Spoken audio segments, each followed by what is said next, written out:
Hi everyone, welcome back to class. So I'm just starting the stream right here at close to the class hour, but we're all good, we're all on time. Welcome back. Hope you all had a good couple of days, and we'll get started here just in a second. Thank you.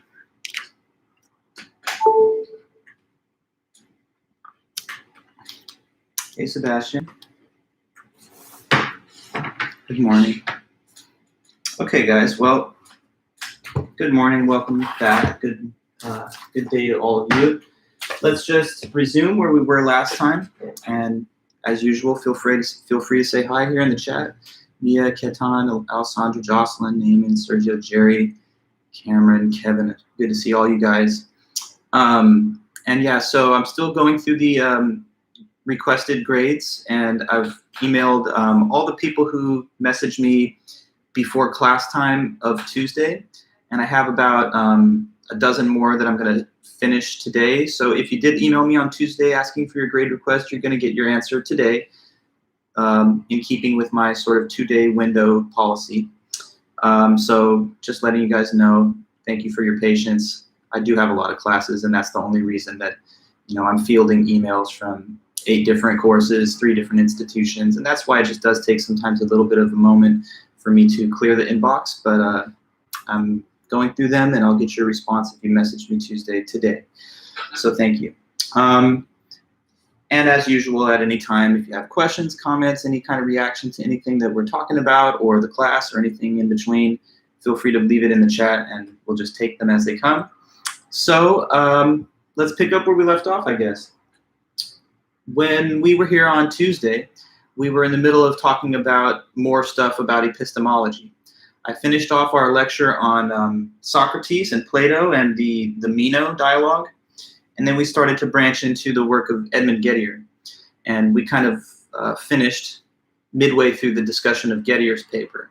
So I'll review briefly, and then we'll continue from where we left off. Okay, so first of all, we're learning about epistemology, which is the theory of knowledge, an ancient and interesting field of philosophy. And the ancient account of knowledge, which derives from the work of Plato and Socrates thousands of years ago, was that knowledge was considered to be a justified true belief. To believe something is to think it's true, which could be true, and your beliefs in some cases are wrong, but that's what you think is true at least. Truth is when whatever the sentence says matches the facts of the world. So in case I tell you I'm wearing a watch, I'm saying something true. In case I tell you that I'm wearing, I don't know, like earrings or something right now, that's not true. I've never had my ears pierced, so that would just be false. So anyway, when a statement is produced, it either has 2 statuses. It's true or it's false.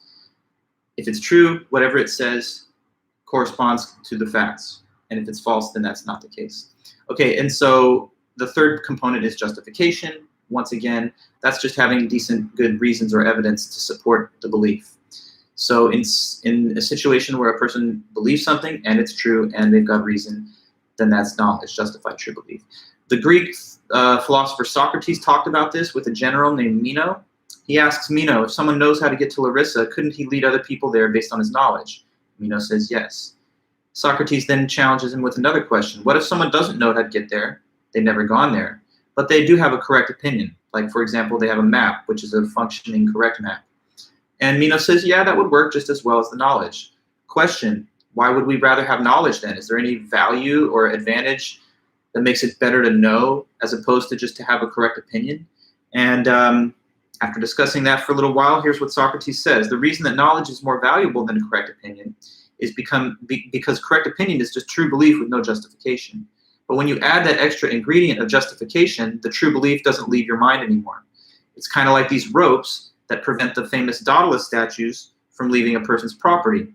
If you think of justification in parallel with the ropes, then what the ropes do is to stop the statues from leaving, and what justification does is it stops your true beliefs from leaving. Now, why would a true belief leave your mind if there's no evidence for it? Well, because you forget that stuff.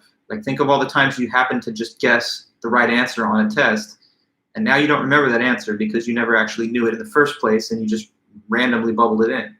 So you remember facts and information that are based on justification that you are aware of. So having justification adds stability, security, and it allows you to remain in possession of the true beliefs. So there's that extra value. You'd rather have knowledge than the correct opinion, because correct opinions are good while you have them, but they won't stay for long without the robes/justification keeping down. Okay, now we got into the Gettier. Fast forward to 1963, 2,000 years later, and here's Edmund Gettier telling you that actually, wait, no, justified true belief is not quite the right analysis of knowledge. But we didn't finish his material yet, so I left you with a little cliffhanger. Let me just try to speed through the beginning parts of his discussion and bring us back to where we were. So maybe you can help me with some of these little points, since we didn't summarize this last time and we hadn't talked about it yet. So first of all, in Gettier, he begins the paper by just listing the definition of knowledge that he wishes to criticize, which is, as we know, justified true belief. He says there's a few different ways that this could be specified. Some might use the words S accepts that P instead of S believes that P. Someone might use the terms S has adequate evidence for P instead of saying that S is justified in believing that P. But these are not different definitions. They're just more or less wordy ways of saying the same thing. So anyway, it's JTB, the old definition. Then he gives these two preliminary points. One, that it is possible to have a justified false belief. And then second, the closure principle. The closure principle says that if you're justified in believing one proposition, and then you notice that it implies a second one, then you will also be justified in believing the second one if you deduce it from the first. So when you notice that one thing entails another, you will be justified in believing the other statement if you were already justified in believing the first one. So like in an example that I tried to give you, I mentioned that I was born in the 80s, which is a true statement. And since I was born in the 80s, I asked you to try and figure out something that logically entails. And even though it took us just a moment, we got to at least one statement that entails, which is that if I'm from the 80s, then I must be at least 30. So if A is he was born in the 80s, and B is he's at a minimum 30 years old, then in that case, you have this concept, A entails B. And when your evidence justifies the belief A, it will also likewise justify the belief B, because B follows from A. Okay, so how about that? Now we can talk about those cases again. The first Gettier case was called Smith and Jones job hunt.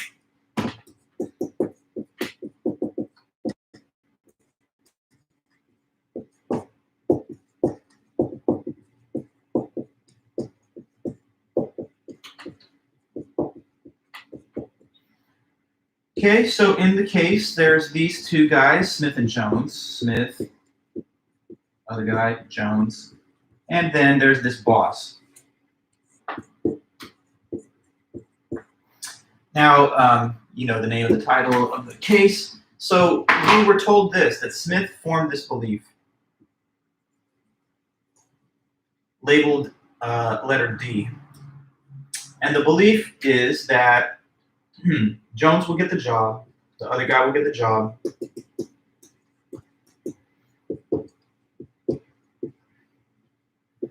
and Jones has 10 coins in his pocket.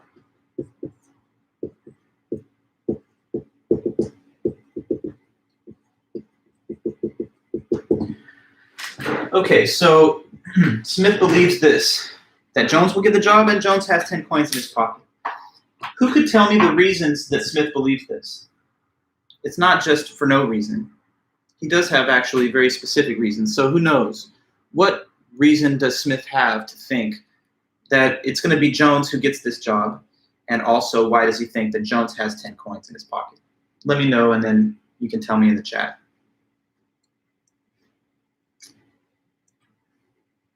Why does Smith think that? Just, okay. So Naaman, the boss told Smith that he's hiring Jones, correct. That gives us half the explanation. That tells us why he thinks that Jones will get the job. Do you remember the other part? Everyone's kind of highlighting that, yes, the boss did tell Smith in private that he will hire Jones, correct. But that doesn't give us the full answer as to why this whole thing has reason behind it. Because he also says Jones has 10 coins in his pocket. Can you tell me why he thinks so? In a way, it's kind of just a blunt thing.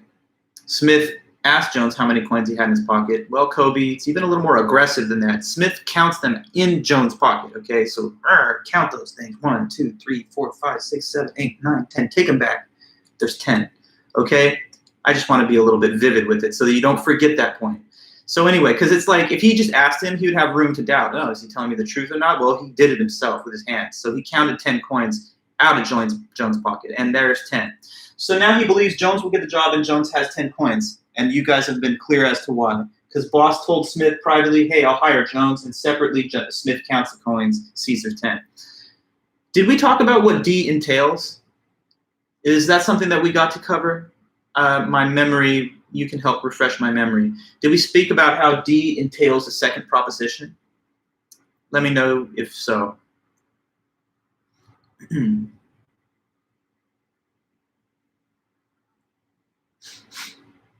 Just a question. Did we speak about the next step, or did we have it end right there? No? Okay. Well, thank you, Kobe. So here's what we do next. Notice that Smith is justified in believing D. You see? He's justified in believing this, and we label it proposition D just to have a letter to refer to it. So D is this whole statement. Smith is justified in that. Now, suppose that Smith is like one of these fans of logic that, sometimes there are, and he, from the basis of D, deduces a second proposition. The second proposition is going to be very similar to the first one, with only one little difference. We're going to omit reference to the name Jones and replace it with reference to the generic title, the man who gets the job. So the new statement here is just going to read out as follows. The man who gets the job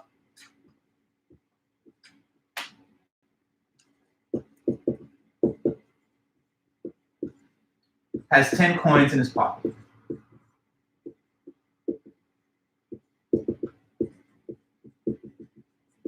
So from D, Smith deduces E. Now I want you to consider the logical relationship between the two propositions. Simply stated, ask and answer this question. Does D entail E? If D is true, does that mean that E is true? Let me know. Entailment. Because when entailment happens, that means that if the first statement is true, the second one has to be. So in this case, we have two statements. First of all, he believed D. Then he deduces E. Can you guys see that E is entailed by D? Oh, come on, Kenny. The answer is yes. D does entail E. D says Jones will get the job, and Jones has 10 coins in his pocket. What does E say? It says the man who gets the job has 10 coins in his pocket. So think about it. If this is true, Naaman also incorrect. If this is true, if Jones gets the job and he does have 10 coins in his pocket, then how could you say this wouldn't be true? It would be true, because if this is the case, then the man who gets the job is Jones, and yes, he has 10 coins in his pocket. So given this does follow. I'm not sure why that didn't come out, but yeah, D entails E. D entails E. D says Jones gets the job and Jones has 10 coins. Suppose it's true. If that's true, does it mean that the man who gets the job has 10 coins? Yes. How could you say that Jones gets the job and has 10 coins, but no, the man who gets the job doesn't have 10 coins? That doesn't make sense. So this does entail that. Clear? Make it clear. It is clear. D entails E. Okay, so now, with the closure principle, what does it say? It says if you're justified in believing a proposition, and then you deduce a second proposition from the first one, what's the status of the second belief? Can you tell me that? So according to the closure principle, what is the status of proposition E with respect to Smith? E is what type of belief that Smith has. The closure principle is coming in now. So you're supposed to apply it to the scenario. The closure principle does say, well, no, Kobe, because the closure principle is not about the transmission of truth across entailment. It's about the transmission of justification across entailment. So if A is true, B must be true. But the closure principle says that if a person is justified in believing a proposition and then deduces a second proposition from the first, then they are what with respect to the second proposition? I'm asking the status epistemically of E. E is a what type of belief for Smith? We haven't yet been told about whether it's true or not. We haven't heard the final result of the job offer. So all we're talking about is justification. So please, if you can, according to the closure principle, since Smith is justified in believing D, and he sees that D entails E, and now he believes E because he has deduced it from D, now we say that E is also justified. That is correct. He is also justified in believing proposition E. Okay, good. So let us make sure that this is not lost on you. The whole backstory is just to get us to this point where we can recognize that Smith is justified in believing E. Tell me, why is Smith justified in believing E? You see, read proposition E, what it says. The man who gets the job has 10 coins in his pocket. Why is that justified? It is justified, but please tell me so I can make sure you do understand it. What reason does he have to think that's true? Well, one thing is it follows from this.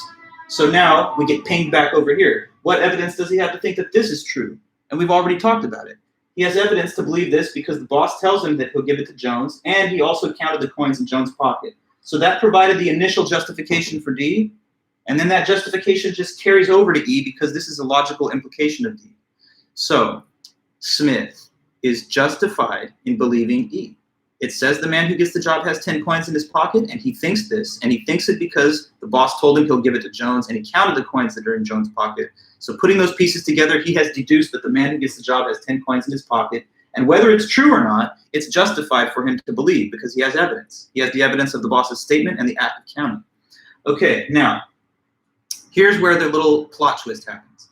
In every Gettier case, there's this kind of like surprise ending kind of phenomenon where at the end, a plot twist happens and it causes the belief to be true, but for an unexpected reason. The way the case plays out is that the relevant belief here ends up being correct, but not for the reason that the subject had thought based on their evidence. Okay, so here's how this little Gettier case plot twist occurs. So I told you that interviews were done and boss had that private moment with Smith. Now they're both in the lobby just waiting for the official announcement from the boss. He comes back into that room and he's marching straight past Jones with his hand out like this, like he's gonna shake someone's hand. He's going over towards Smith. And Smith's confused, like what? But then the boss comes over to him with a big smile and he says, hey Smith, all right, surprise buddy. I know earlier I was saying I was gonna hire Jones and I told you that, but I was just playing. I was just kidding around. You know, I'm a big joker and I like to get reactions out of people, see what they'll do. And I was just kind of like looking to see how you would react. But now I'm being honest with you. And for real, congratulations, Smith, you're hired. I had decided on you all along. I think you're the best candidate. Sorry, Jones, but yeah, it's Smith. So Smith gets the job. Congrats, you start tomorrow. Smith didn't think he'd get the job. He thought because the boss earlier said it was Jones, he had every reason to trust that. So he's surprised to see he gets it. But also, now this is real coincidence, it just so happens by total chance and luck and coincidence, totally random, because Smith had no idea about the number of coins in his own pocket. But it turns out that just by randomness, Smith also happens to have what? Can you think, finish that statement? So surprisingly, Smith gets the job, contrary to the boss's earlier statement.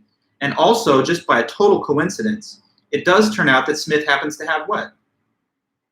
What do you think is that second piece? Surprised he gets the job. Also, who would have thunk it? But it turns out that he has 10 coins in his pocket too. That's right. Now, he didn't know that. He didn't count his own coins. He just randomly happened to have 10. So let's now go back to E. What's up with this proposition at the end of the scenario? Well, we said already that Smith believed E on the basis that I gave you, the boss's report and the counting of Jones' coins. So he believes it. And we already went through the whole discussion of why it's justified. It's justified through deduction and the original evidence here. So this is a justified belief, yeah. Question, does E turn out to be true? Does E turn out to be true in the end of this scenario? Yes or no? Think about that. Does E turn out to be true?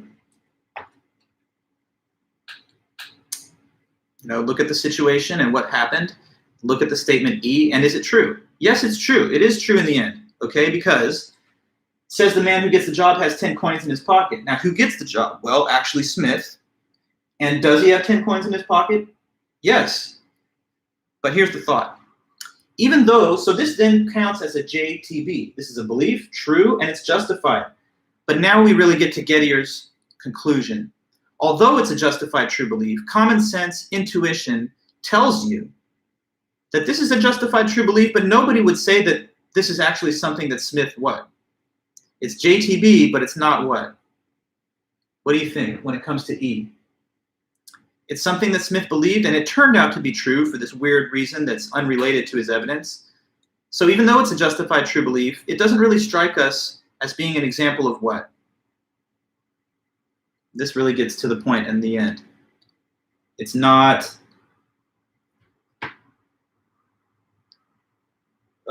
well, no, it is justified, Brandon. That's not the issue. We went to pains, we went to great lengths to try and explain why it's justified. It's justified through the closure principle. So no, don't dispute that. It is a justified true belief, but it's not what? The whole point of his essay is that he's trying to dispute the classical account of knowledge. The classical account of knowledge says that justified true belief is knowledge. This man Gettier says, is justified true belief knowledge? Question mark. That's the title of his paper. So now he presents us with an example where someone has a justified true belief, but to all appearances, it's not something that he knew. Correct, Naaman. So it's not knowledge. Even though he get it right, he didn't get it right for the right reason. You see, he was relying on evidence that had nothing to do with what makes this true. The factors that make E to be true are because Smith gets the job and because Smith has 10 coins in his pocket. But why does he believe E? It's because he's thinking that it will be Jones who gets it, and he already counted the coins of Jones' pocket. So although his belief ended up matching up with what happened, it was derived from evidence that's completely unrelated to the factors which make the proposition true. So it looks as if it's just random luck and coincidence that makes his belief to be true, right? Because he didn't know that he had 10 coins in his pocket, and he had no idea that he would get this job. He thought to the contrary, it would be Jones, and that Jones has 10 coins in his pocket. So it sort of is just a happy coincidence that his belief turns out to be true, because had he had any other number of coins in his own pocket, it wouldn't have been true. And he didn't have any information about the number of coins in his own pocket. So what Gettier and everyone else agrees with is that when you really have knowledge, it can't just be some kind of fluke, luck, coincidence thing that makes you get it right. It has to be true because of the evidence that you used to develop the belief. But in this case, the truth of the statement is completely detached from his evidence that led him to believe in it. So it's JTB, but it's not K. You remember there's this little acronym that sometimes is used where K, standing for knowledge, is equal to JTB, like a little equation. Well, this example shows us that that's not always true, because here we have a JTB that is not equivalent to knowledge. So it shows us that justified true belief is not enough to define the concept. It's justified true belief plus question mark, something else. And what is that extra question mark element? That's what we still haven't been able to quite figure out. And so many people have been spinning their wheels for the past 60 years trying to find a better amended definition of knowledge. The fourth condition would be something like an anti-luck requirement, something like justification, truth, belief, plus you didn't get it right just because of luck or coincidence. But specifying how to explain or describe that anti-luck, anti-Gettier condition is what has been so tricky, and there's been no consensus view that has emerged. So that's Gettier's first case. And I'm like an epistemologist myself, like in graduate school and in the work that I've done professionally and publications that I've had, it's all about, for the most part, epistemology topics. So I know a lot about this stuff, and I know a whole plethora of alternative style Gettier examples. So this is Gettier's OG, original case. But since he wrote this, there have been thousands of other versions that have been just developed in the literature, spin-offs of the original that make the same point with slightly different examples. So I want to kind of expose you guys to a variety of Gettier cases, not just the one, so that you get a sense of how they work in general. So let me give you some others. But again, let me repeat the takeaway. In this example, Smith has a justified true belief that the man who gets the job has 10 coins in his pocket, but he doesn't know that. He doesn't know it because although it's true and he believed it with good evidence, the evidence that he did have has nothing to do with the actual facts that make this true. So it looks as if he got it right due to luck, and that's incompatible with real knowledge. Let me give you another example that I think is a little more realistic and relatable, which I think can help. Sometimes with the weird hypotheticals, I mean, it doesn't bother me, I'm a philosopher, but I understand some people might be sitting back like, how weird is it though? He's counting the guy's coins and he's doing deduction for no apparent reason. Who would ever do that? Okay, well, let me give you something that really happened to me, and it's a Gettier case. So I drive around in a black BMW car, and it's a make and a model that you could see in a typical parking lot. You see those out there on the road and in the streets. So one time I was parking at one of the campuses where I teach, and I was kind of in a rush to get to the classroom because I was running a little late with traffic.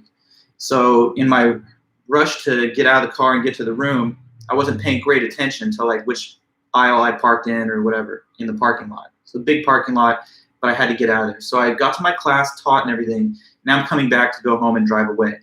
I come back to the parking lot and I'm thinking, oh man, I kind of don't exactly remember where my car was in here. So I'm looking around and I come across one aisle of cars, and I look into that aisle and I see a black BMW car, and I'm thinking that's my car. So right then, because I see this image of the car, in front of me, I think this thought, my car is in this aisle. So that would be the proposition that I believed at that time. My car is in this aisle. Okay, so I walk over to the car. When I got close enough to it, I realized something. Oops, it's actually not my car. It looks a lot like it. It's the same kind of shape, make, model, etc. It's a black BMW car, but this one isn't mine. But then when I got over to that car that was not mine, which I initially thought was mine, I noticed that 2 stalls over in the same aisle, which I had not seen before, there actually was what? You think you can understand this plot twist? So that every Gettier case has a little twisty ending. What do you think is this one? So I came to the first car, thought it was mine. Oops, it's not. And I was using that information to have the belief my car's in this aisle. But despite that, when I got into that area, I noticed that 2 stalls over, there actually was what in that aisle? My car was in the other stall, and it was in that aisle, okay? So let's go back a bit. What was my belief based on seeing the other car? My car is in that aisle was my belief. That's what I believed. Now, did I have reason to believe that?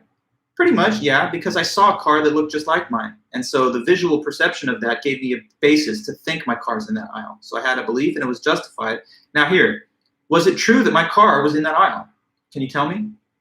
Was the statement, my car is in this aisle, true or false?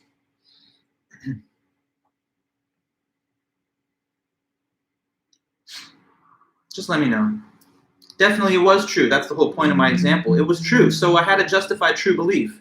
But do you get the vibe that even though I had a JTB, it wouldn't really make sense for me to say that I knew my car was in that aisle at that time?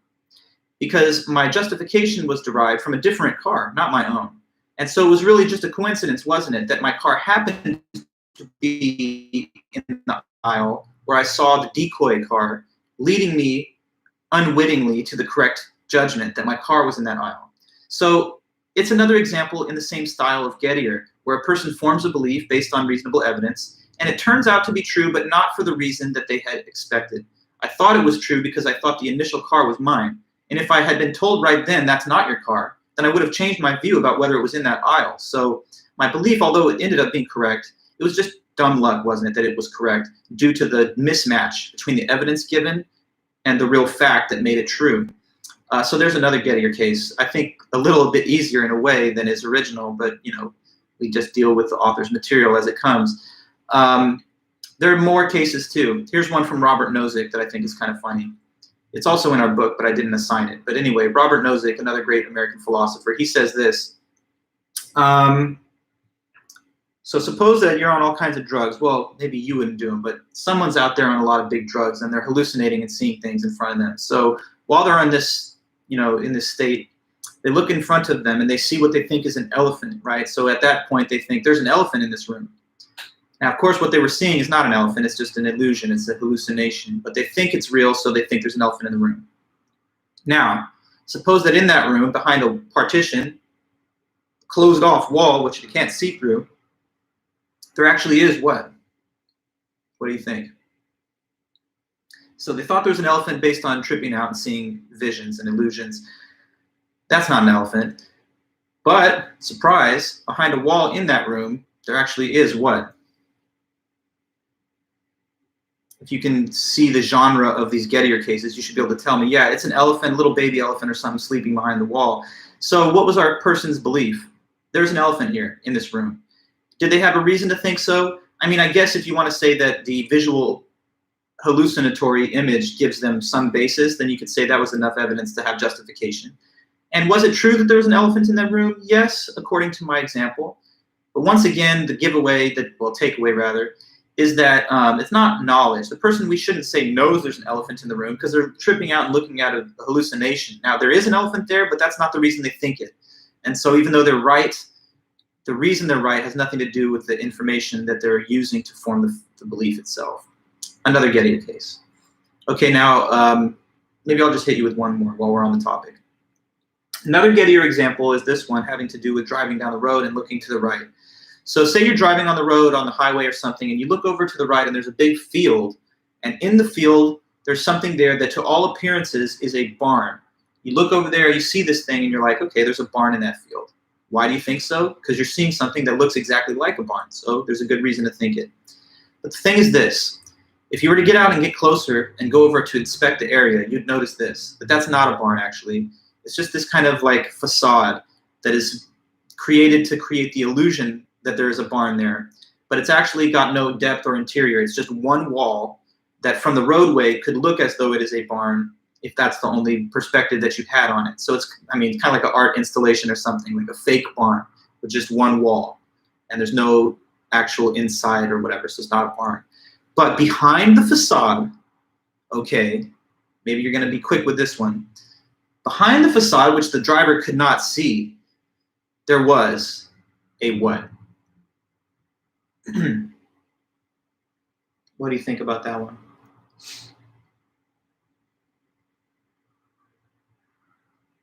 You saw a barn, well, you saw what you thought was a barn.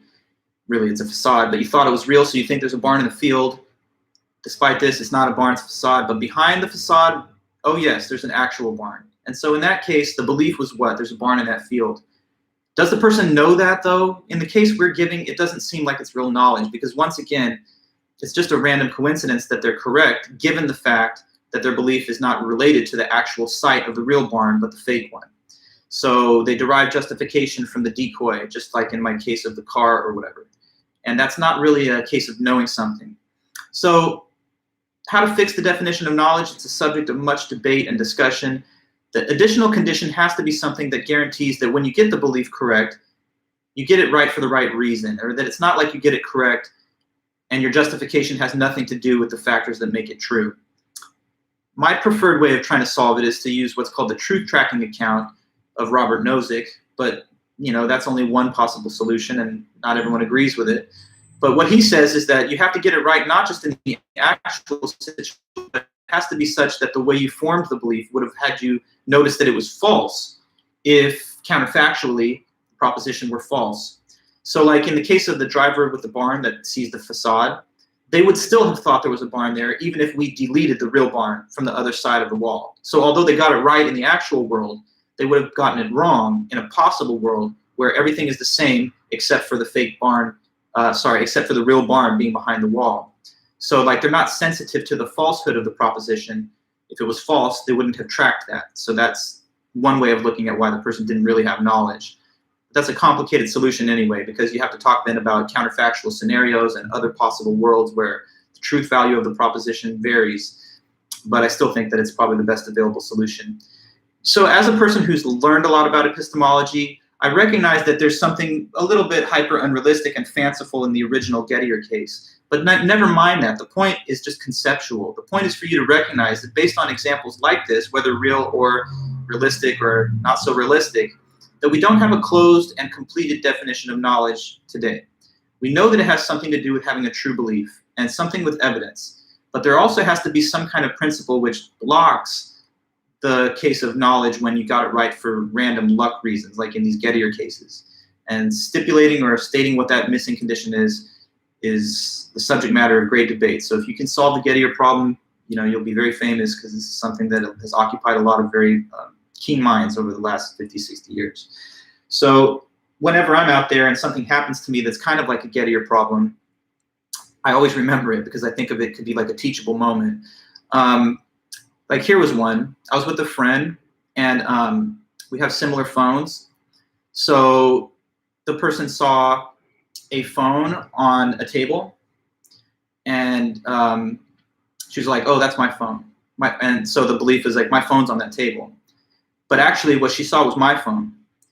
But despite that, her phone was on the table, just underneath like a piece of paper. So it's another example kind of like that, right? You know, she sees something that looks just like her phone, and she's thinking, there's my phone. And then on the basis of that, she deduces that the phone is on this table. And, you know, her phone was on the table. But the reason that she thought that had nothing to do with the actual phone that she owned. It was based on her misperception of a different one. And so it's not really that she knew it, but she happened to get it right because of luck. Okay, so there's the Gettier case, guys. There's really two Gettier cases, but I think the first one is the most essential. And after the first one, I just treated you to these other various spin-offs of the same, which make the same point, slightly different examples. Okay, so we continue with just a little bit more on the topic of epistemology. We have just one more author on this. We'll try to finish most of his material today, and whatever gets left over, we can complete that on Tuesday next week. But we're good on the Gettier for the moment. Who knew it was so hard to have knowledge, huh? Well, let's be fair, though. In most cases, you're not Gettierized. In most ordinary cases, there's not this kind of weird mismatch between the basis for your justification and the factors that make a proposition true. But Gettier cases are possible, and they do expose a kind of gap in our full theoretical understanding of the definition of knowledge. So whereas we thought justified true belief was a safe and solid account for thousands of years, now we're all kind of lost in the woods trying to find a better definition, and no single account has been able to dominate the others. All right, so one more author now on epistemology. This is going to take us back into a little bit of the past. This is the writings of a French philosopher of the 17th century, and his name is René Descartes.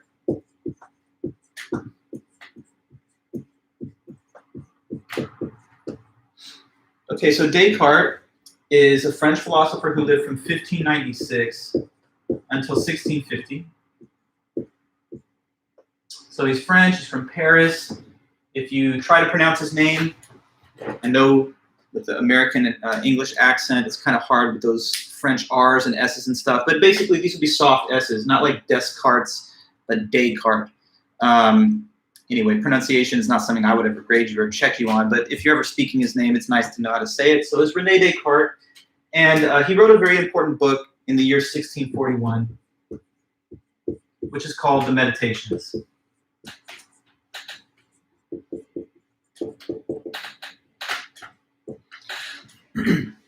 Now, the full title of the book is actually a little longer. It's Meditations on First Philosophy, but in the academy, we usually just shorten it, abbreviate it to The Meditations or Descartes' Meditations. But if you want to know, it's full title, Meditations on First Philosophy.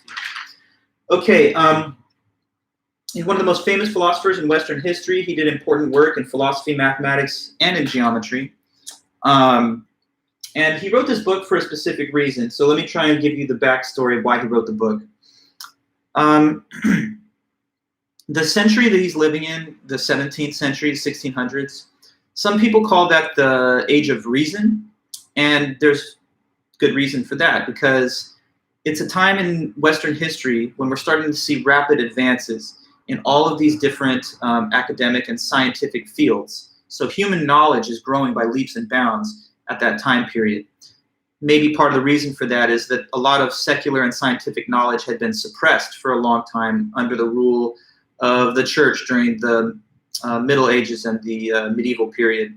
But now we're starting to see secular and scientific knowledge really just explode and grow by leaps and bounds in this century. So all kinds of innovations and rapid advances are taking place. For example, we're learning about calculus from Leibniz and from Newton.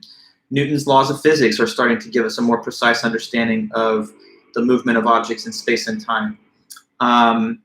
Newly discovered and newly invented telescopes are giving us a better ability to observe the orbits of the celestial objects and our position within the solar system and the cosmos. Kepler is discovering the smooth elliptical orbits of objects in space that rotate around, like, say, a central point like the sun. In geometry, there's developments that even Descartes is partially responsible for. The Cartesian coordinates are named after him. Cartesian is a namesake of Descartes. let's see, in anatomy and in biology, we're learning more about the anatomical structure of human beings and other mammals and other life forms. We're learning that the most minute element of biological matter is the cell. So anyway, yeah, like there's all kinds of important work. Even in art, the more realistic depiction of the depth of field is opening up better, more realistic three-dimensional representation of objects in painting. So in the midst of this kind of major push for more detailed and extensive human knowledge, Descartes has a goal. He says, let's try to make sure that we place a solid foundation under this growing body of human knowledge that we're all working on and developing. He uses some kind of metaphor, almost like of architecture, okay? Suppose that you're building a building, and it's a towering, ornate structure, very beautiful and majestic. But as nice as it may be, and as tall as it may be, if it's founded on like a loose foundation of shifting sand, right, then it might just collapse and topple over at some future time. And so based on this metaphor, he says, consider our body of human knowledge, scientific and otherwise, to be kind of metaphor for the building. We want to make sure that the foundations that sit underneath this structure of human knowledge that we're erecting is absolutely solid and foundational and sound. So we don't want to make mistakes with the foundational assumptions we have, because if we do, then we might have to revisit them later and discover that the entire tower of human knowledge has to collapse now. So he's therefore looking for something that he can use as these base foundation stones for the enterprise of human knowledge that's based on them and founded on them. And these foundations, what will they be? He says they have to be something that is totally and absolutely certain. So he's on a quest for certainty. That's the point of this book. He says, I'm going to try and discover what it is, if anything, that we can know for 100% complete certainty. There's no possible room for doubt about it. Once we know what these certainty things are, then we will use those as the pillars or the foundations that undergird the growing and rapidly advancing structure of human knowledge. Okay, so it's a quest for certainty. Why does he think we need it? Because he believes that if we have to revisit our foundation assumptions later and discover that they're false, then that will undermine all the other things that we have based on them. So let's try and find the certainty. That's the point of his book. Now, the book, The Meditations, has 6 different chapters. And the 6 chapters are numbered meditation 1 through 6. So instead of calling them like chapter 1, chapter 2, etc., he calls them meditation 1, meditation 2, and all of that. So there's 6 of the meditations, 6 chapters in other words. And today's lesson, for as much as we can do, it's going to cover the first 2 meditations. So that's what's been assigned for you guys, meditation 1 and 2, for today anyway. Now, later in the class, in a few weeks, when we move on to yet another topic, we will talk about the 6th meditation. So we'll read that later on in a few weeks. That means that by the time our semester is all over with, we all will have examined 3 of the 6 chapters, so half of Descartes' classic work. And those are probably the 3 most important chapters to the understanding of the book overall. Okay, so let's get into that. This is the author's name, his dates, the book, and the section you're reading and the time it was published. Okay, so how do we get to this certainty that we're on a quest to find? All right, so one thing I want to say to you about Descartes, too, is that, at least in terms of the style of his writing, he's quite, I think, expressive and clear in a way that's a breath of fresh air, because a lot of times in philosophy, and you've probably already seen this a little bit in some of our readings, the material can be technical, dry, sometimes very formal. But with Descartes anyway, for better or worse, he writes in an almost literary, novelistic type style. So it's very easygoing, and he's a clear writer, which is a nice benefit for anybody studying some topics in philosophy. So let me read a bit of what he said here.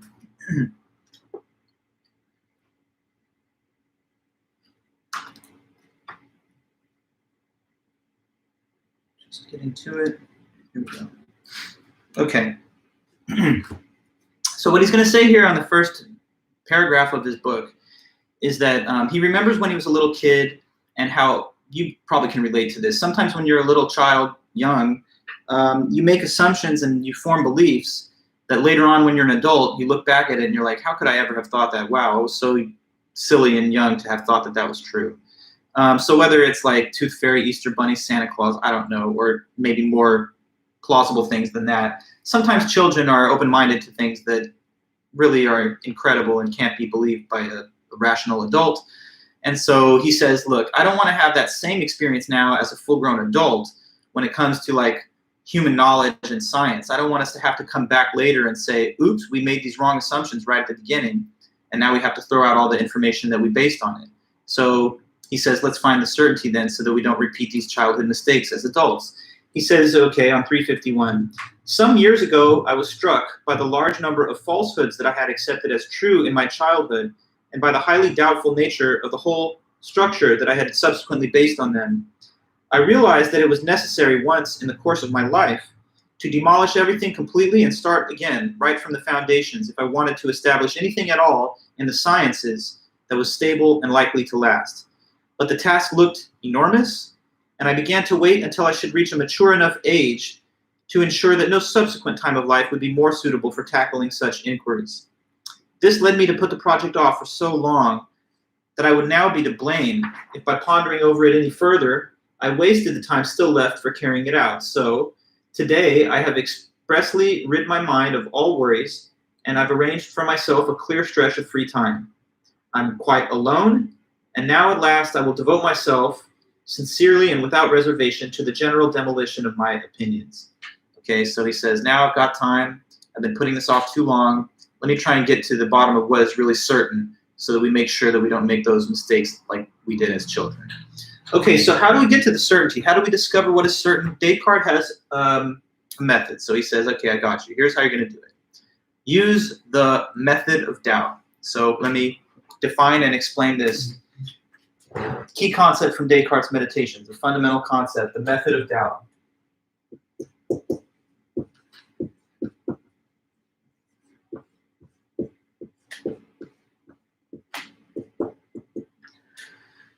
So the method of doubt, what it says is this.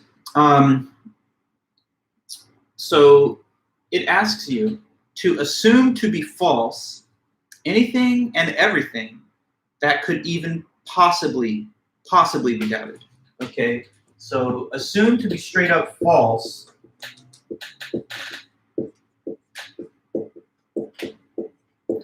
anything and everything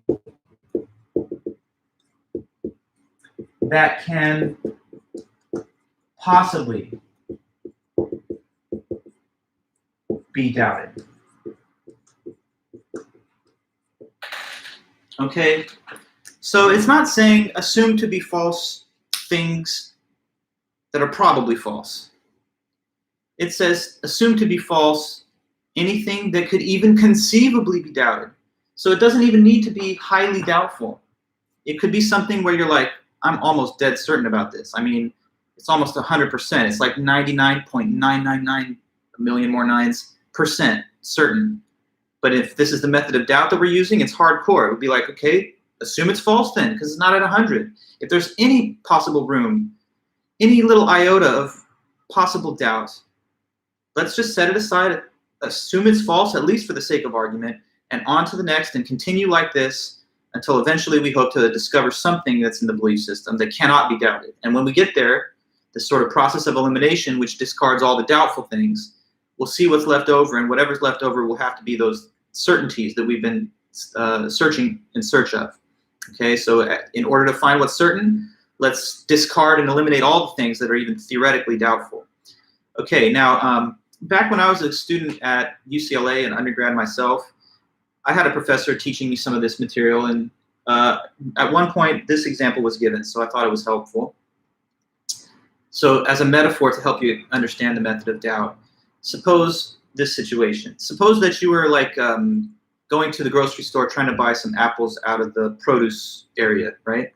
So you go over to the big bin where there's apples, and let's suppose you want this to be a special apple. I don't know why, maybe you're going to give it as a gift or something, but you want it to be pristine. You want it to be like the ideal specimen. So if there's any little blemish, bruise, or imperfection at all, any defect, you're going to say, that's not the perfect one that I want, so I'm going to have to set that one aside and keep going. So you pull one apple out, and you look at it, and you're like, oh, this might be it.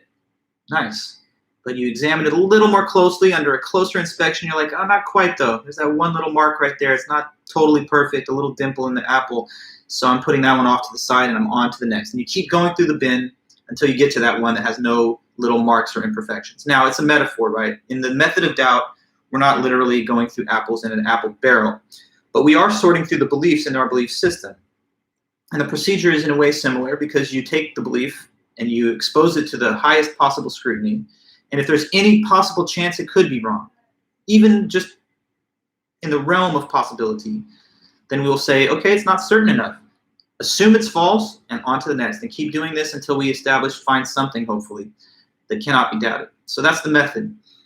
Now, now that you know about the method, the next thing to tell you is that it actually eliminates almost everything. Okay, so with this method of doubt, here's the first major claim Descartes makes based on it. He says, using the method of doubt, all of our beliefs that are coming from sense perception can be doubted. Okay, so clear this and show you that next point.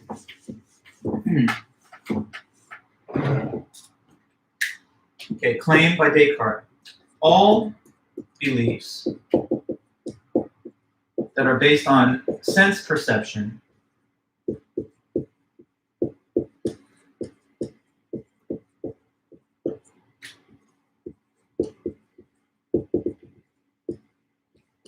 can be doubted. All those beliefs based on sense perception can be doubted. Okay, so let's get clear about what is sense perception and what are beliefs that are based off of it. Sense perception is just the use of the 5 physical senses. So they are sight, taste, touch, hearing, and smell. Those 5 senses give you all kinds of information about your environmental surroundings and what is happening at all times around you and in general. Right now, how is it that you know, or think that you know, I guess, that you're watching a YouTube lecture? Well, because your eyes, I suppose, are open and you're looking at the screen and you can see the image beamed back to you from the screen. So that's visual information, and it seems like you're relying on your sense perception for that. And that's just a current example. But I mean, if you are a person who just goes out and walks around and you see that the sun is out, then you just judge that the sun is out because you can see the sun or the light. In other cases, we use the other of our 5 senses. Maybe you're walking around and you don't see anything particularly, but you can smell, and you're smelling the smell of barbecue. So you can tell, based on that sense perception, that there's some meat being cooked in the local area. Or maybe you hear a siren blaring from a passing paramedic, and you don't see the paramedic, but hearing the siren is perceived by your ear, and you can now judge and believe that there's some kind of local emergency or fire happening that needs to be put out or whatever.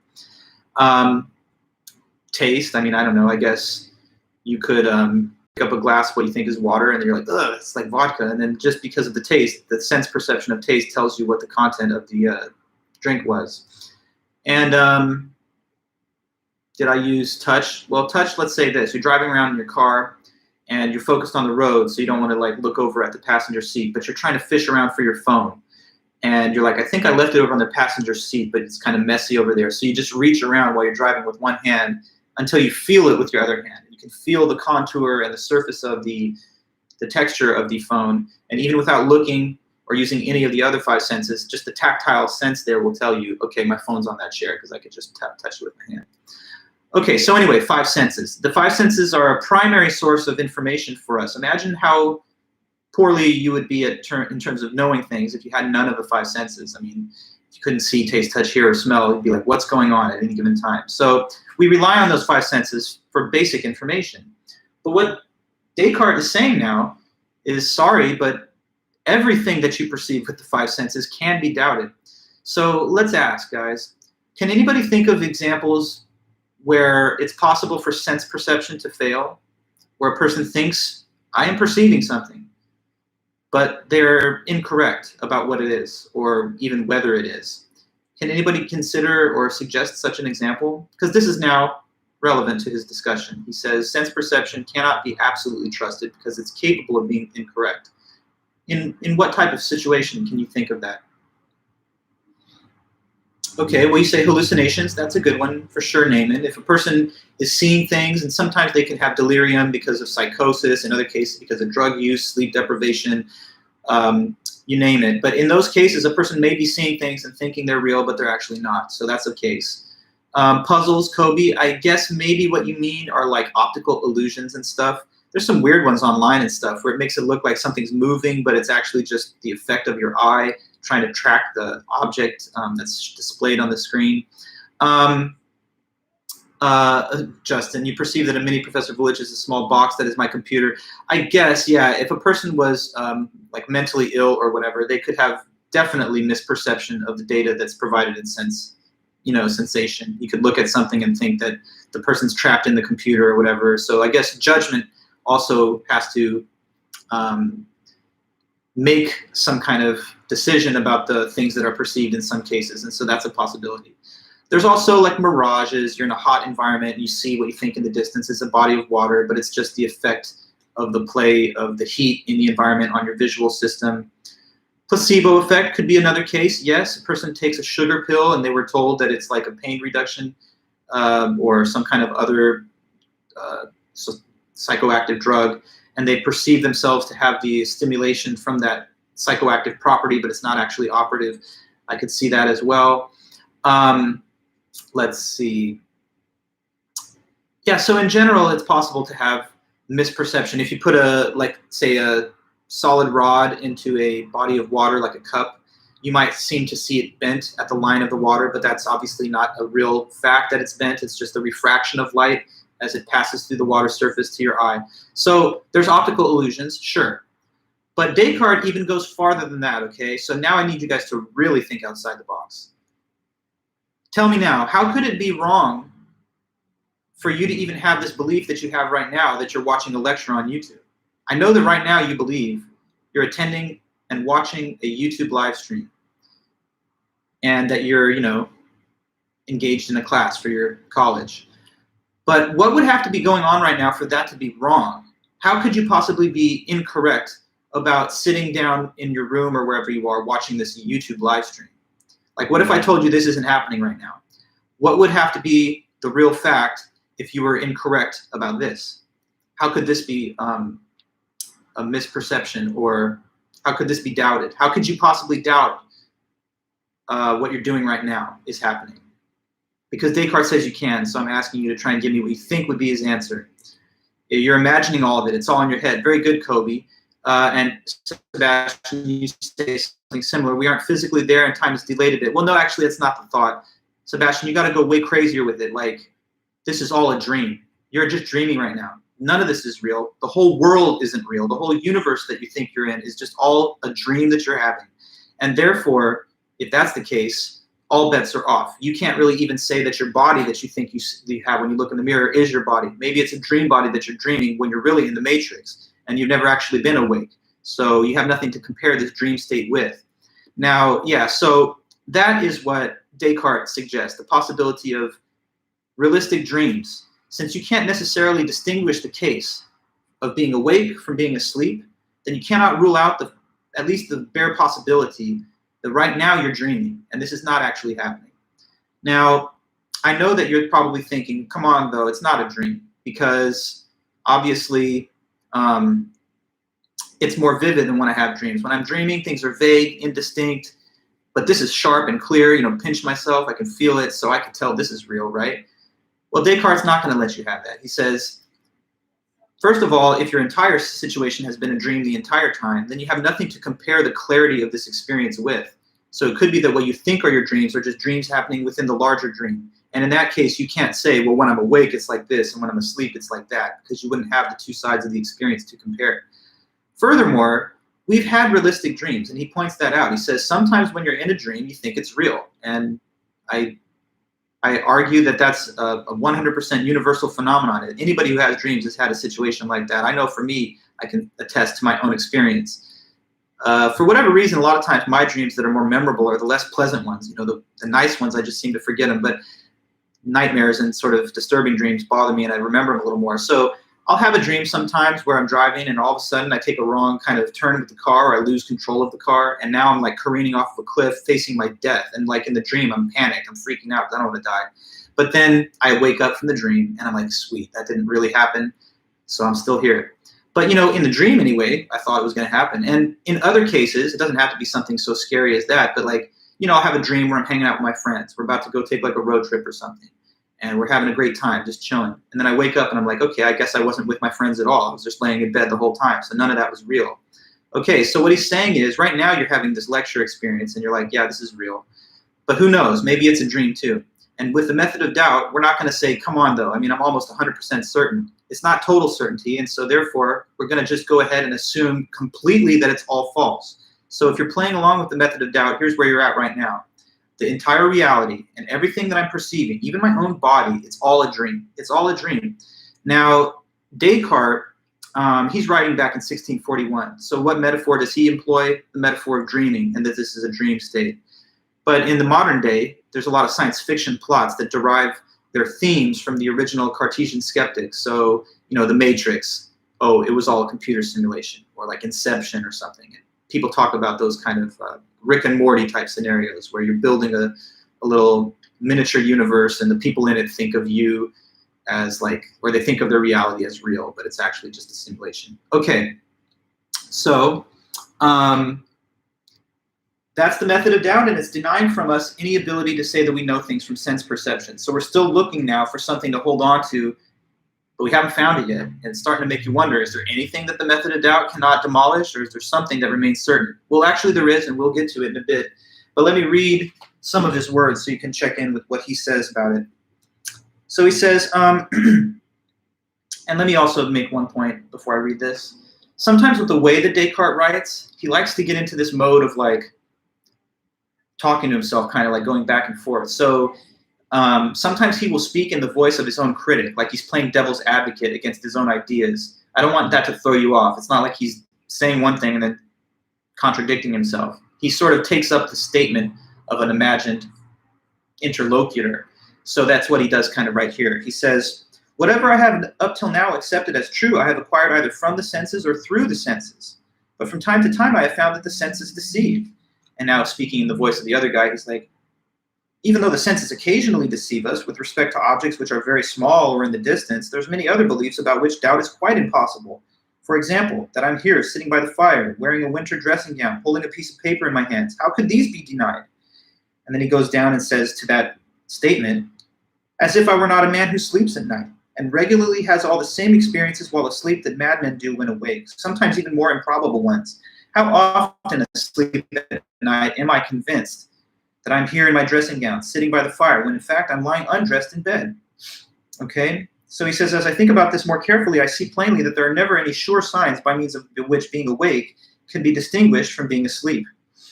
So we now have been told that, according to the method of doubt at least, until further notice, all sense perception beliefs will be regarded as false. There's kind of the makings of a little conceptual argument at this stage of his discussion, and I could list it out like this. To know anything from sense perception, I must know that I'm not dreaming, first premise.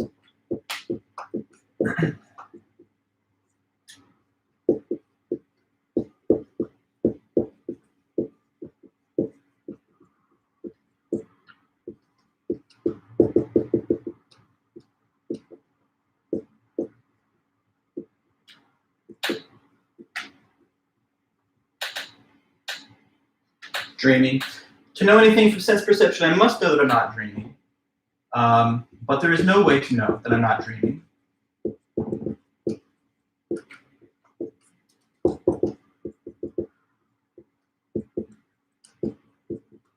No way to know that I'm not dreaming. Again, because take the computer simulation hypothesis. If it was a good simulation, then even if this is the real world, the simulation would appear identical to it because it would be so well crafted that you couldn't tell the difference. These two premises, I would just, Kobe, call them the first two premises of the dreaming doubt argument. You can call the argument of dreaming doubt. And so the conclusion would simply be that I don't know anything from sense perception. Therefore, I don't know anything from sense perception.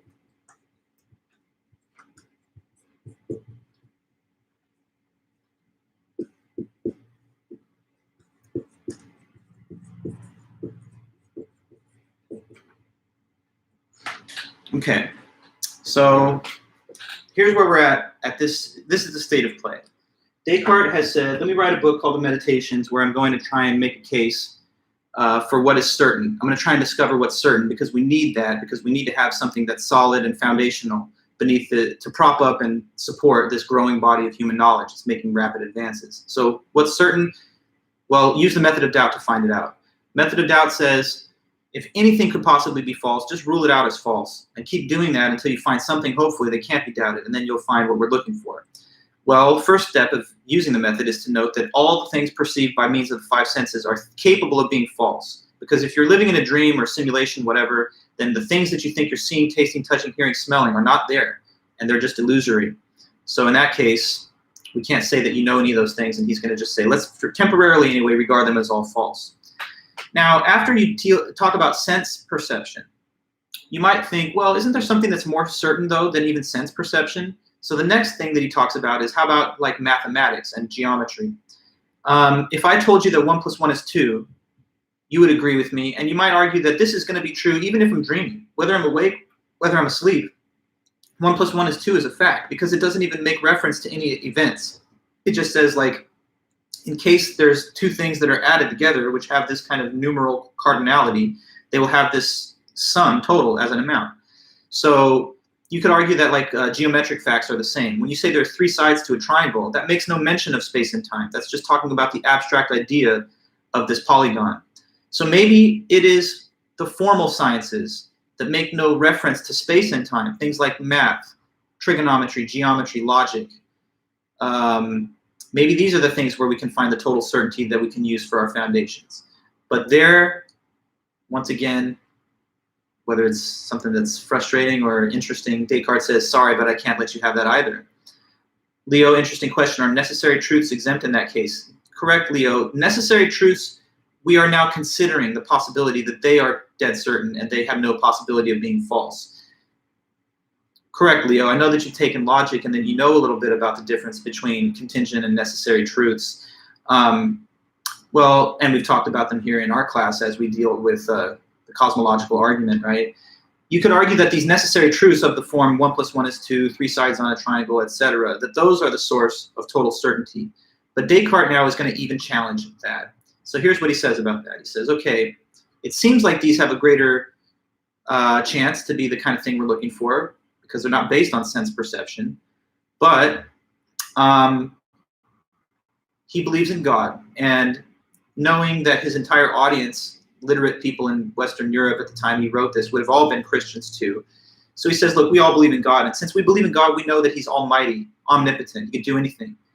So if God wanted to, with that awesome almighty power, he could make it appear to you that, like, when you do a very basic mathematical or geometric inference, like saying that 1 + 1 is 2 or something, that God can make it such that that appears to you to be a necessary truth with no chance to be false, but that's still not correct somehow. Okay, you understand? So he says God, with all the power he has, could potentially, or at least in theory, mess up your mathematical and geometric beliefs. So even that perhaps is not immune from doubt. But a couple more steps. He says that's possible because God can do anything with his power. But quickly after that, he reverses himself. He says, okay, I say he could do it, and he could, but despite that, God would not want to do that. He would not want to deceive you about math and stuff like this. Why not? Why do you think he will say that God, although he's able to do it, it wouldn't be something that he would choose to do because of something else about God's definition or the concept of God? Why do you think he says that God, although it's in his power, he simply wouldn't want to manipulate us about math and like that? Because he's omnibenevolent. That's right, Brandon. So the author says, okay, I take it back. God could do it, but never mind that. He wouldn't because he's too good. But there could be something other than God that's not omnibenevolent, but still more powerful than us. And so if there is this being above us, but below God, that is capable of controlling everything that you see and perceive and experience, then maybe that being could be the source of your error when it comes to all this stuff. And this other being he's talking about, he describes as like an evil demon, okay? So the basic back and forth that I just described is like this. We use the method of doubt to rule out all the sense perception. And then second, we consider, could math and logic be more certain than that? And then his first thought is, well, God, if he wanted to, could manipulate even those beliefs. But then he says, never mind, God wouldn't, he's too good. But still, though, an evil demon could do it. So the doubt remains on the table. Now, you hear this evil demon thing, and I'm sure some of you might be thinking, that's pretty far out there. That's pretty wild. And I guess it is. But, you know, keep in mind the time that he's writing. He's writing back in 1641. Now, if this was written in 2021, maybe he would have used a more modern example. Like, it's not an evil demon, but it's like a character like Rick from Rick and Morty, like a mad scientist who's got your brain in a vat, and it's just electrochemically stimulating it with all the experiences that you take to be reality. So all there needs to be is this external deceiver. He uses the example of an evil demon because religious metaphors would have been more relevant at the time he wrote this. But you can obviously substitute for the same idea any kind of external source of deception that has the ability to input into you the false perceptions of math and whatever. So we still don't have anything certain. Even math and logic, we've said, it's within the realm of possibility that it could be doubting it. So I'll read now a little bit of the text. And since we are coming close to the end of the meeting, we'll pick up where we left off next time. But we're almost to the end of the first chapter, which is good. So here's what he says. He says, a reasonable conclusion might be that physics, astronomy, medicine, and all other disciplines which depend on the study of physical things are doubtful. But arithmetic, geometry, and other subjects like this, which deal only with the simplest and most general things, regardless of whether they really exist, contain something certain. Because whether I'm awake or asleep, 2 and 3 added together equals 5, and a square has 4 sides. It seems impossible that such obvious truths could have any ability to be false. And yet, firmly rooted in my mind is the long-standing belief that there is an omnipotent God who made me the kind of creature that I am. How do I know that he has not brought it about, that there is no earth, sky, extension, shape, size, place, while at the same time ensuring that all these things appear to me to exist as they do now? But having said that, he now goes on to say, but perhaps God would not have wished me to be deceived in this way, since he is said to be supremely good. So I will suppose, therefore, that not God, who is supremely good and the source of all truth, but rather some malicious demon of the utmost power and cunning has employed all his energies in order to deceive me. I shall think that the sky, air, earth, color, shape, sound, and all external things are merely the delusions of dreams which he has created to ensnare my judgment. I shall consider myself not as having hands or eyes, flesh or blood or senses, but as falsely believing that I have all these things, and I will stubbornly and firmly persist in this meditation. Even if it is not in my power to know any truth, I will at least do what is in my power, to resolutely guard against agreeing to anything false, so that if there is a deceiver, however powerful he may be, he will not be able to impose on me in the slightest degree. So that is where the first chapter of the Meditations ends. And it kind of sets like a cliffhanger. If you're a fan of novels, the term cliffhanger or sometimes potboiler refers to when you get to the end of one chapter and they're trying to entice you to keep reading by leaving something unexplained that you want to pursue in the next chapter. And so at the end of this first chapter, here's where we're at. It's kind of like, damn, are we going to have anything certain? Is the method of doubt taking it all away from us? Is there going to be anything certain that we can hold on to anymore?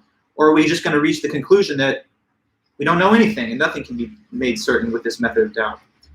Well, that's when the second chapter starts. And at the beginning of the second chapter, it's like he's going to slowly build us back up to our picture of reality from ground zero, starting from scratch. And he says there actually is one thing in the second meditation. He finally gets to it. He says there's actually one thing that survives the method of doubt that cannot be doubted at all. Now, I wonder if anyone's ever heard this famous quotable quote of Descartes. We'll pick up with this on Tuesday and make sure to be clear and thorough.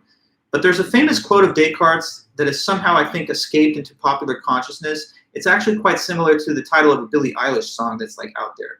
But have you ever heard of this quote? It's the one thing that you can't doubt. And the quote expresses this. It's something like, I think, do you know how the rest of it goes? Can anyone tell me? Descartes' famous quote that even people who don't study philosophy sometimes have heard. I don't know how, but it's out there. I think, blah, blah, blah. There's a little extra passage to that. Any takers? That's correct, Kobe. Therefore I am. I think, therefore I am. Now, what does that mean? It means that there is one thing that's certain after all. And what do you think it is if you could say it in different words? What's the one thing that you can't doubt? It actually doesn't even make sense to say you doubt this thing. It would contradict itself to say, hey, I don't think this is true. What do you think is that thing that cannot be doubted? It's inconceivable that this could be false as long as you're thinking anything. And what is it? The one certain thing? That you exist. That is correct. You're certain that you exist. And why are you so certain of that? Well, because you're thinking in the first place. So even if everything around you is a big dream and a big illusion, there still has to be you, the dreamer, having the dream at a minimum. And if a person says, hey, I'm not so sure whether I exist, then that thought itself contradicts itself, because to think implies the existence of the thinker. So thinking you don't exist makes no sense. Who's thinking then? So clearly you know one thing at a minimum, and that's that you exist. So we found it. We found that pillar of certainty to now use to reestablish a structure that has a foundation. But there's a little more about this. That's pretty much the end of our discussion on Descartes, but I want to summarize it one more time and wrap it all up. So continue reading on from here. On Tuesday, next week, we have a new topic that we'll start, which is the metaphysics of time, and we'll be reading Albert Einstein. So try to read the paper of Einstein that's in our book for Tuesday's meeting. And as I said to begin this lecture today, I'm going to be finished with responding to all the emails that I received on Tuesday today. So those that have asked for their grades on Tuesday, not to worry, you're getting your response today for sure. And if anybody happened to email me yesterday, then most likely I'll be able to reply to you tomorrow. But in the next few days, all email requests for grades will be answered. And so we'll just keep moving forward. All right, guys, so is everything cool then? And we can close the stream for now. That's, I guess, the end of our time. Does the solipsism theory go with the ideas we're going over? Yeah, Kobe, the idea of solipsism is related to I think, therefore I am. But in the end of Descartes' book, he's not a solipsist. So he doesn't end it with this. It's not like he says, okay, you're the only thing that exists, world's a dream, done. No, I mean, he suggests this possibility, but through a deliberate series of steps, he reaches to common sense at the end. So as we'll see in the 6th chapter when we read it later, he does actually think we can establish certainty of the external world and the existence of others. But it takes time, and he doesn't want to just grant himself those assumptions. And we'll see how he infers his way to that in a bit. Alessandra, when will we assign Essay 2? Good question. Essay 2 is due week 14. And so right now we are in week 10. My plan is to assign it either late next week or in the weekend between week 11 and 12. So you have at least 2 weeks to work on it, but not for at least 7 more days will I assign it, okay? Okay, guys, so great. Thanks again. And let me just see that you're good to go. I want to make sure I close the stream, but only after you guys are happy to say goodbye and all that. Because if you still have questions, I would take them. But otherwise, we can close the stream. Is everything good?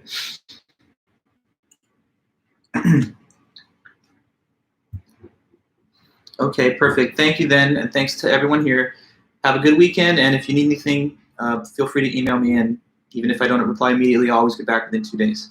Okay, take care, and see you next time then. Bye-bye.